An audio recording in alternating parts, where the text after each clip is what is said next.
right, so here is the first highlight from chapters 5 through 9. And just to kind of show you where I'm going from, we're going to look at end of chapter 5, beginning of chapter 6, end of chapter 9, a little bit of 8, and a little bit of 9. So, do you need to annotate this whole section? Yes, but I just want to make sure that everybody understands what's going on in just at least a couple of these areas. So I'm picking this up at the end of chapter 5. Sorry, chapter 5 actually begins over here. Okay, so that would be on page 43. But I'm picking this up at page 48. Just because I think this is really interesting. And you can see I've got some red here, and red equals theme. So just to kind of go over that really quick, what colors I'm using so that when you're looking at this, you know what's going on. So real quick again, red is theme, orange is character, yellow is plot, and green I used for setting. So that's what's going to be going on here. All right. So picking this up, and just so you know, in this chapter, you might already be aware, at the morning meal, we learned that there's this ritual that every family has to tell their dreams. If you remember a dream, you have to tell it to everyone. And he recounts a dream. He was troubled by it. And Jonas says, like, the thing that he remembers is a feeling of wanting. All right, and so as it turns out, it seems like this is a sign of what they call stirrings. And so Jonas is about to turn 12. They're all around this age, kind of almost about to become teenagers. And this seems to be the language in this interesting dystopian community of puberty, right? They're starting to become adults. Yeah, and that's that. All right, so now what happens? He's like really concerned about it. And his mother reassures him, right? Reassuring means kind of like letting someone know it's going to be okay. And she says, it's just the pills. You're ready for the pills. That's all. That's the treatment for stirrings. So what it seems like what we can infer from this is that everyone has to take pills so that they feel no desire, right? Like, it might be kind of a natural thing if you have had a crush on someone, like might start to have romantic feelings for another person, but in this community, having those kind of feelings is seen basically as a sickness, something to get rid of, and so they take some sort of pill to get rid of that feeling. So Jonas brightened. It's kind of an interesting verb. If you think of it, right, literal to figurative, that means like if your mood is dark, then it goes to bright. Like, oh, he's feeling a little better. He knew about the pills. His parents both took them each morning, and some of his friends did. He knew. And then he recounts this about Asher. Oh, you forgot your pill. But then it says it was the sort of thing one didn't ask a friend about because it might have fallen into that uncomfortable category of being different. Asher took a pill each morning. Jonas did not. Always better, less rude, to talk about things that were the same. All right, and so I put this in red because this is like a developing theme. How do we know if something is a theme? We know a theme is a sort of a lesson or a message that we can take out of a story and move into our own lives. And so this is something to think about, that we can think about and kind of apply and relate to in our own lives. But we see that kind of over and over again in this community, there's a fear and a discomfort over difference. If anything is different, if someone is different from someone else, they like feel uncomfortable about it. They ignore it. And so why is this interesting? Why is this something that's worth thinking about for us? Is different dangerous? Right? Like, are the things that make us different dangerous? Are the things that make us different wrong? I would contend no. But we could relate what's going on in this story so far that started out seeming pretty perfect, that started out seeming like a utopia, but now is really taking some dystopian turns pretty quickly. People being killed, even babies being killed over being different, maybe being a little bit slower, being a little bit smaller. So that's why I wanted to point this out.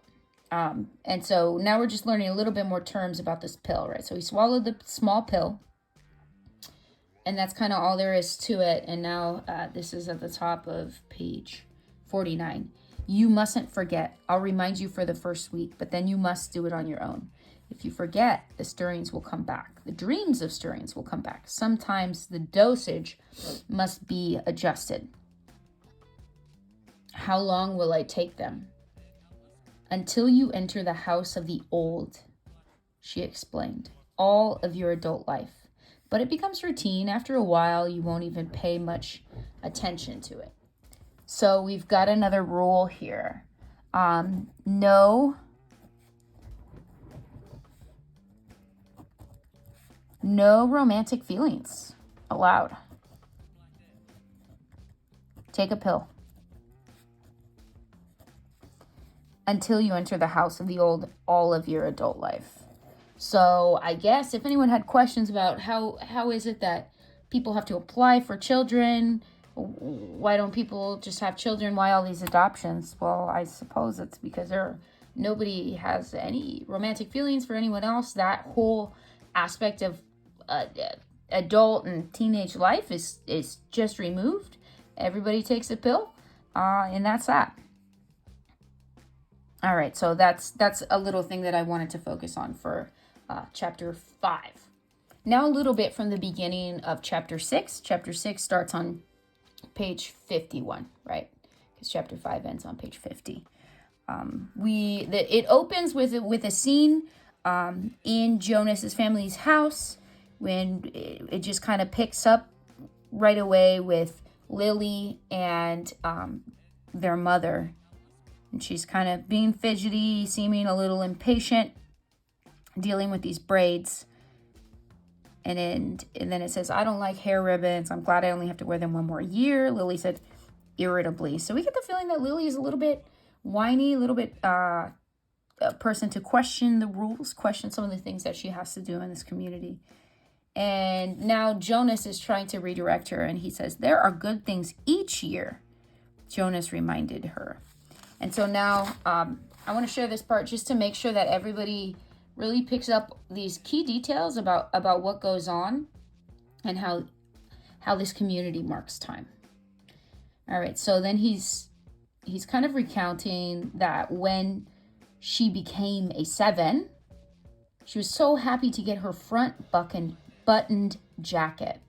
And I thought that was kind of curious. So that's why I marked this in green, that this whole passage gives us details on developmental stepping stones. So really each year, even though everybody kind of has the same birthday, so to speak, right? Like everybody in the grade just becomes 7 all at the same time, becomes 8, so on and so forth. And so here's an interesting little detail. Front buttons.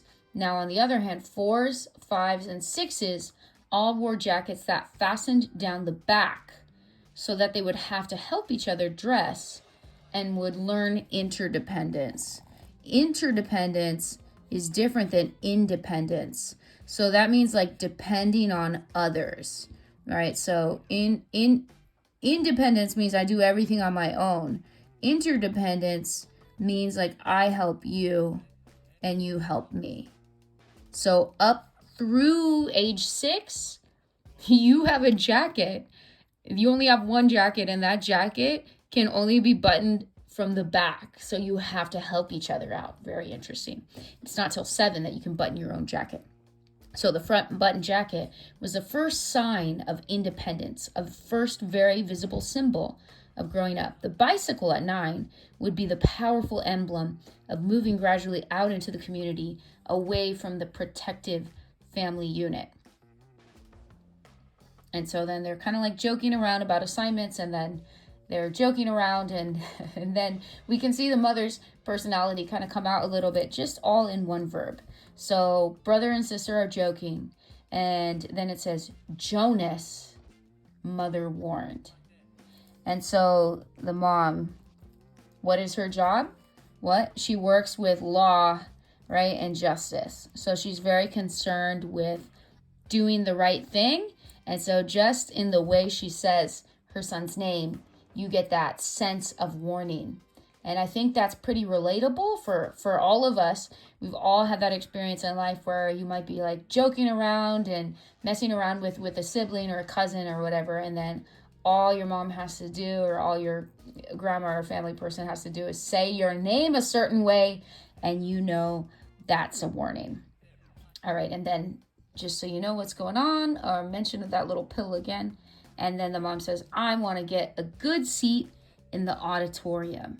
So then this chapter 6, is when the whole rest of the plot, pretty much through our reading for this week, chapters 5 through 9, is the ceremonies are starting.